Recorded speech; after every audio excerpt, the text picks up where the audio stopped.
Hello, welcome back to my Reading Out Loud series. This is the second short story I've braced, another one by F Dstysky. And as you can probably tell by how I pronounce his name, I'm shit at pronouncing Russian names. Yeah, I'm learning. I'm struggling through. I'm not going to look up names at the moment. I'm just going to read them. So we're doing Novel in 9 Letters. This is written in 1847 from my super quick internet research. Apparently written over one night because Fyodor needed the money. At least that's the story from my very cursory internet research.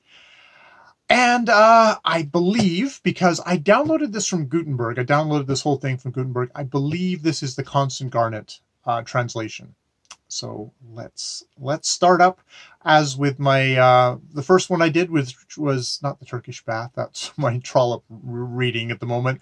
As with my first one, The Honest Thief, I'll just read until I hit a break, and then I will just turn off the camera and will immediately it will immediately click on a playlist, hopefully to the next section that I'm doing in a kind of a daily way. So, A Novel in 9 Letters. 1. From Pyotr Ivanovich to Ivan Petrovich. Dear Sir and most precious friend, Ivan Petrovich.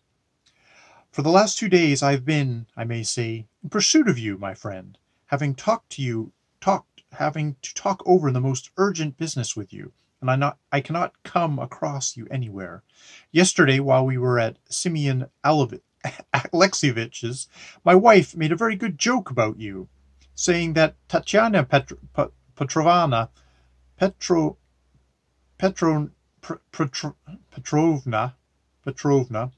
Tatiana see, this is where I'm going to get, Petrovna, and you were a pair of birds, always on the wing. You had not been married 3 months, and you already neglected your domestic hearth. We all laughed heartily, from our genuine kindly feeling for you, of course. But, joking apart, my precious friend, you have given me a lot of trouble. Simeon Alexievich said to me that you might be going to the ball at the Social Union Club. Leaving my wife with Simonia Alexievich's good lady, I flew off to the Social Union. It was funny and tragic. Fancy my position. Me at the ball, and alone, without my wife. Ivan Andreevich meeting me in the porter's lodge, and seeing me alone, at once concluded, the rascal, that I had a passion for dances, and taking me by the arm, wanted to drag me off by force to a dancing class, saying that it was too crowded at the Social Union, that an ardent spirit had not room to turn, and that his head ached from the patchouli and mignonette. I found neither you nor Tatiana Petrovna. Ivan Andreevich vowed and declared that you would be at woe from wit at the Alexandrinsky Theatre. I flew off to the Alexandrinsky Theatre. You were not there either. This morning I expect to find you at Chisgornia's. No sign of you there. Chistoganova sent to Pelpenkin's. The same thing there. In fact, I was quite worn out. You can judge how much trouble I have taken. Now I am writing to you. There is nothing else I can do. My business is by no means literary. By no means a literary one. You understand me? It would be better to meet face to face. It is extremely necessary to discuss something with you as quickly as possible, and so I beg you to come to us today with Tatiana Petrovna to tea and for a chat in the evening. My Anna Mikhailovna will be extremely pleased to see you. You will truly, as they say, oblige me to my dying day. By the way, my precious friend, since I have taken up my pen, I'll go into all I have against you. I have a slight complaint I must make. In fact, I must reproach you, my worthy friend, for an apparently very innocent little trick which you have played at my expense. You are a rascal, a man without a conscience. About the middle of last month, you brought into my house an acquaintance of yours, Evgeny Nikoliach.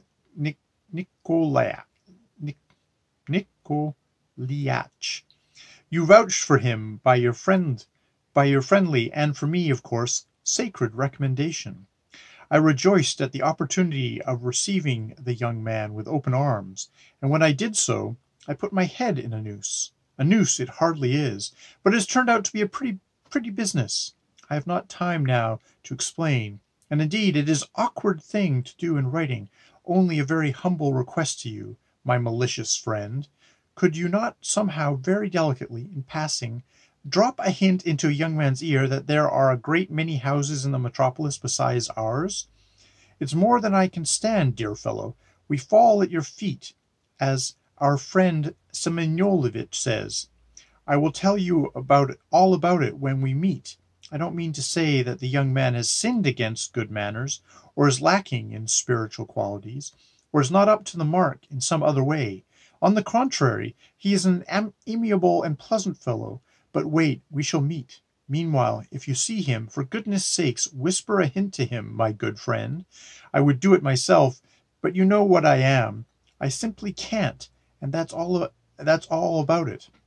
You introduced him, but I will explain myself more fully this evening. Anyways, now, goodbye. I remain, etc. P.S. My little boy has been ailing for the last week and gets worse and worse every day. He is cutting his poor little teeth.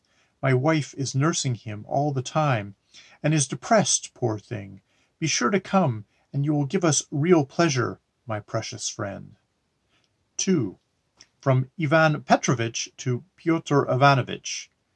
Dear Sir Petro Ivanovitch, I got your letter yesterday. I read it and was perplexed. You looked for me, goodness knows where, and I was simply at home. Till 10 o'clock I was expecting Ivan Ilyevich Tolkonov,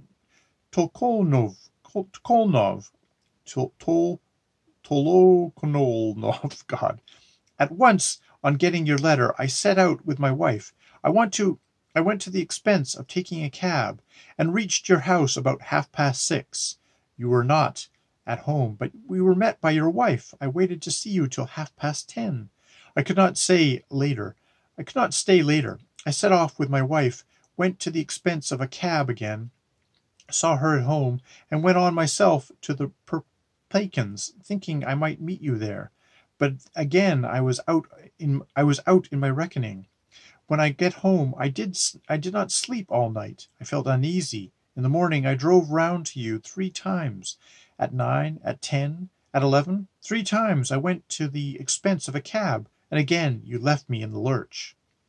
I read your letter and was amazed. You write about Evgeny Nikoliach. Beg me to whisper some hint, and do not tell me what about. I commend your caution, but all letters are not alike, and I don't give documents of importance to my wife for curl papers. I am puzzled, in fact, to know with what motives you wrote all this to me. Some reason I flip back. Wrote all this to me. However, if it comes to that, why should I meddle in the matter? I don't poke my nose into other people's business. You cannot be at home to him. I only see that I must have a brief and decisive explanation with you. And moreover, time is passing, and I am in straits and don't know what to do if you are going to neglect the terms of our agreement. A journey for nothing. A journey costs something, too, and my wife's whining for me to give her a velvet mantle of the latest fashion. About Yevgeny Nikoliach, I hasten to mention that when I was at Pavel Semyonovitch's Perplinkins yesterday, I made inquiries without loss of time. He has 500 serfs in the province of Yaroslav, and he has expectations from his grandmother of an estate of 300 serfs near Moscow. How much money he has, I cannot tell. I think you ought to know that better. I beg you once for all to appoint a place where I can meet you.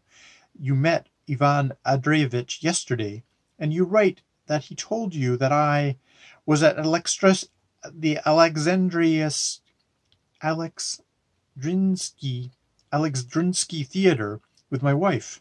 I write that he is a liar, and it shows how little he is to be trusted in such cases. That only the day before yesterday he did his grandmother out of 800 rubles. I have the honor to remain, etc. P.S. My wife is going to have a baby. She is nervous about it and feels depressed at times.